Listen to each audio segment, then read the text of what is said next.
כולם מספרים תמיד שמתים מוות קליני ורואים את האור הזוהר הגדול הזה. עד היום שסיפרו לי, לא הבנתי על מה מדברים בכלל. קצת הייתי ספקן וזה, אבל היום שאני חוויתי את זה עליי, זה משהו אדיר פשוט. זה לא ניתן להסביר גם במילים. I had another problem with anesthesia, and the experience that you just described was considerably different.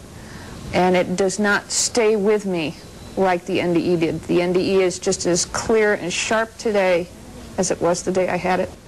כאילו באיזה גובה אתה כאילו? מעל, זאת אומרת אני רואה את כל התמונה, כאילו ממרחק של כמה מטרים מלמעלה, רואה הכל, רואה... כשמגיע החובש, אתה רואה אותו מלמעלה. נגיד, אם הייתה לו כיפה, היית יכול להגיד אחר כך, אתה חושב? יכולתי לא רק את הכיפה, אלא לזהות גם את הדרגות שלו ולזהות את האף שלו. כלומר, באמת ראית אותו מלמעלה. באמת ראית בתחושה. How does science explain another widely reported part of the near-death experience? Floating outside the body. זווית הראייה. המון מהסיפורים האלה מתארים יציאה של זווית הראייה מהגוף, מבט מלמעלה, כאשר בחלק מהמקרים, גם בספרות מחוץ לארץ, אנשים מצליחים לתאר דברים שיכולים לראות רק מזווית הראייה הזאת, אם איש הייתה כיפה או קרחת או דרגות. תראה, אין לי תשובה לזה, ואני אומר גם שאלה שחוו את זה כנראה מספרים אמת, כי אני בעצמי נתקלתי בחולים שעברו החייאה, הם מספרים את הסיפור שהם ראו כאילו הם מסתובבים מלמעלה ומסתכלים למעלה, ובאמת לזה אני לא יכול למצוא את ההסבר. Cardiologist Pim van Lommel also has his own explanations about how images are received into a non-functioning brain. Until now we had a concept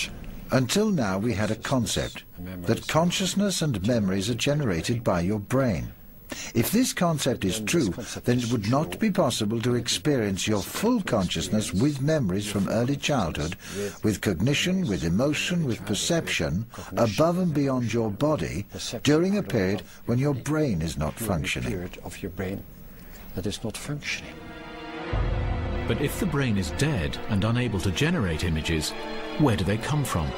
Van Lommel's controversial theory is that in some way consciousness exists outside the brain, something it can plug into. So I compare the brain with a kind of receiver, as an interface, as a decoder for consciousness, to connect consciousness to our world. The internet you receive is not in your computer. When you switch your computer off, the internet is still everywhere. Everywhere where you put another computer on. If his theory is correct, then the visual components of NDEs are visions of an unplugged brain floating freely through a web of consciousness. I think the NDE is a spiritual experience, but I don't think it's a spiritual experience of the afterlife. I think it's a spiritual experience of the dying process. So during this process of dying, the soul is in the process of leaving the physical body. And I think that's what's going on with the near-death experience. The inescapable inference from our experimental results is that consciousness can access other parts of space and other parts of time than those in which it is physically immersed. That the consciousness is not restricted simply to the human physiology, but that it can expand itself into other worlds and other times beyond bodily death. The characteristic that really, I think, hits home for me or resonates with me is children and when they see departed loved ones. They talk about people who have already died. They've never been around their city block, but they will tell you that I met Uncle Jones. He was my fourth uncle on this side. He lived in Birmingham. He died in a fire, and he's buried at yada yada place. I mean, they can come back sometimes with very specific data. You typically don't have that kind of information in a dream. This light, they often tell us that they see relatives or friends of theirs who have already died, who seem to be there to meet them and to greet them and to help them through this transition.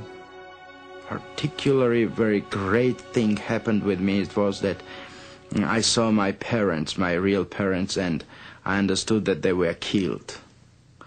and they were killed by KGB in Moscow, and I was happy of this. It sounds very ridiculous, but you know, I was happy because I was thought that I was abandoned by them. And I also saw my grandparents coming to meet me. I had never known my grandfathers. They had both passed away before I was born. But I did know my grandmothers and my mother also. And as I'm there, this baby appears to me. And he says, "Hi, I'm your brother." And I said, "I don't have a brother." And we don't talk as I'm talking to you. There was no way of misunderstanding. It was more like it was mental telepathy. And he shows himself to me as a small infant, dressed in a cap and a little long dress with the knitted sack over it, booties and socks, and tells me to look me over now and remember how I look this way. And you can tell our Father when you get back, and he'll tell you it happened. And when I was able to talk to him, my dad said, "Well, I don't know how you knew that, because nobody but your mother and the doctor and I knew about these things." This young man saw a relative who he believed was alive, but he saw this relative during his near-death experience on the other side, only to find out later that the relative had died and he didn't know it. She said to me afterwards, "A lady came to me," and I said to her, "A lady?" And she described my mother perfectly, in every detail. Now, my mother died when Jeanette was 3. How could a childhood memory resurface so clearly? Visions of angels are as real as any other human experience. Dr. Melvin Morse is a critical care physician, author, and a leading authority on near-death experience in children. My scientific studies on near-death experiences clearly document that near-death experiences are in fact the dying experience. Dr. Morse believes that through the near-death experiences of children, we can preview the afterlife. Children experience a spiritual light the great majority of the time during near-death experiences. And this is a loving, comforting light. It's not just some sort of reflex spasm of the optic nerve or the, dysfunctional firing of neurons in their occipital lobe. It's a light that one child said to me has a lot of good things in it. What I've learned is that when you die, you're awake, you're conscious, even though your brain is no longer working properly, and you have the perception of another reality. And that seems to be a loving reality that all knowledge is contained in. But what happens after that is for religious philosophers at this point, not for scientists.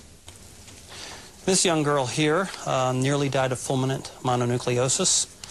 She presented to our office in cardiac arrest. We had to put a needle into her heart to restart her heart. She says that at the time that we put the needle into her heart, she was somewhere, and she saw her dead grandmother. And here's her dead grandmother. She's drawn a light around her dead grandmother.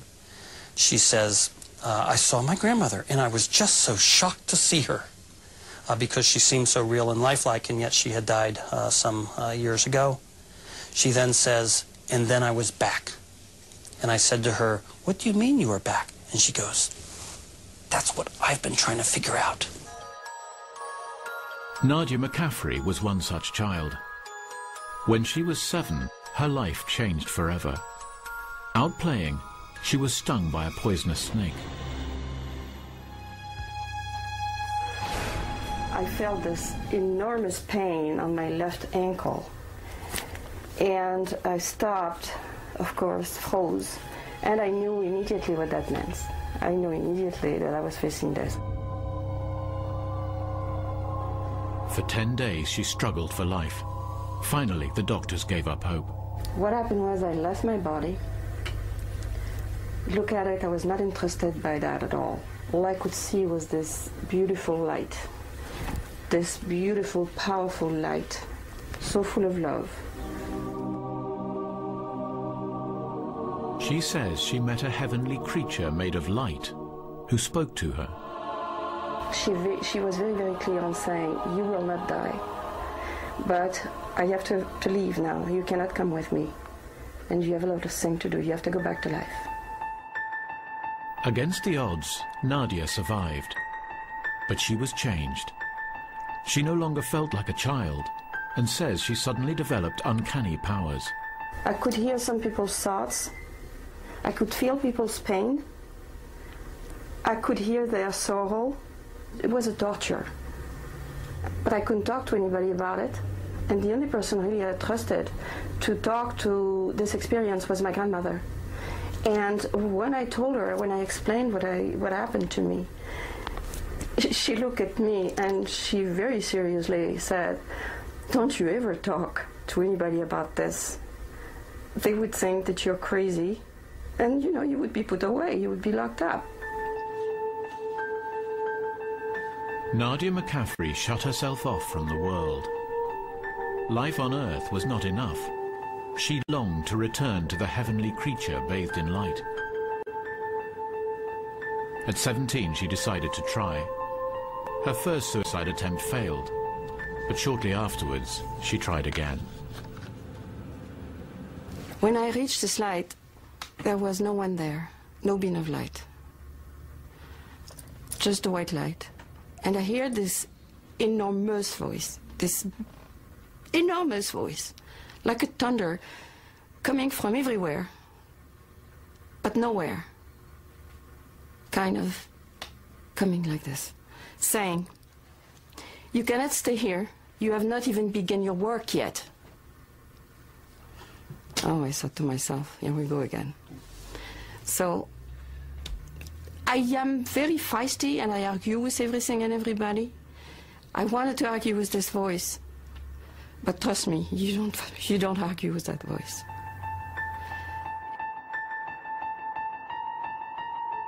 Nadia obeyed the voice and came back to Earth. When she woke, she was alone. The doctors had left the room, pronouncing her dead. But after this happened, I understood that, this was not a good idea. They don't want me. So I just have to be here, find my mission, do what I have to do, and I will never attempt suicide again. It's useless. The search for an answer to what happens beyond death must ultimately address the nature of consciousness. The problem with that is, no one can find it. We can't measure consciousness directly. With all of our instrumentation, our PET scans, our MRIs, our EEGs, brain mapping, we can't measure consciousness. We don't know what consciousness is. Though the seat of consciousness has yet to be found, some recent laboratory tests suggest that it's not the brain. In a study at the University of California, San Francisco Medical School, electrodes were attached to the brain and finger of a subject, and the finger was pricked. The test showed that the impulse to move the finger began first in the finger, and half a second later registered in the brain. Conclusion? Brain activity did not cause the finger to move.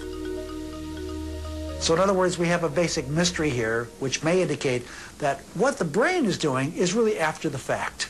It might be, it's sort of like this. I've got a little driver up in my head, and he's a kid. But this kid thinks he's in control of the show. Meanwhile, something called consciousness is moving this body around, saying, let's go over here. And the mind then says, oh, I'm going to turn this way. Oh, I'm in control. I'm steering the body. Consciousness itself is non-local.